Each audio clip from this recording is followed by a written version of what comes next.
বেসন paste করে তো সবাই মুখে লাগায়, আমি কিন্তু মুখে লাগাই না, আমি খেয়ে ফেলি। আরে না না, ইয়ার্কি মারছিলাম। দেখো আমার স্কিনের কি বিচ্ছিরি অবস্থা, ট্যান পড়ে গেছে, ব্ল্যাক হেডস হোয়াইট হেডস হয়েছে, কিন্তু আমার কাছে তো সলিউশন আছে, তো ভাবলাম তোমাদের সাথেও শেয়ার করি।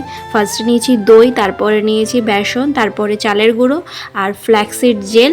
এটা কিন্তু হোমমেড, ঠিক আছে, আমি বাড়িতেই বানাই। তারপরে একটু অ্যালোভেরা জেল নিয়েছি, সেটা নিয়েছিলাম হিমালয়ের।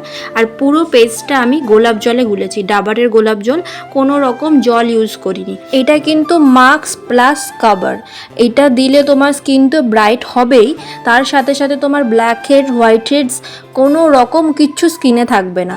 তো এই প্যাকটা আমি 10 মিনিট মতন মুখে রাখি, লাগানোর পর 10 মিনিট যখন হয়ে যায় তারপরে ভালো করে হালকা হাতে স্ক্রাব করি। স্ক্রাব করার পর আমি প্লেন জল দিয়ে ধুয়ে নিই। আফটার ওয়াশ রেজাল্টটা এত ভালো আসে, তোমরা দেখতেই পাবে, কোনো রকম কোনো ব্ল্যাক হেড হোয়াইট হেডস নেই, ট্যানগুলো রিমুভ করে দিয়েছে, স্কিনটাকে পুরো সফট করে দিয়েছে, স্কিনটা যেন একটা আলাদাই গ্লো করছে।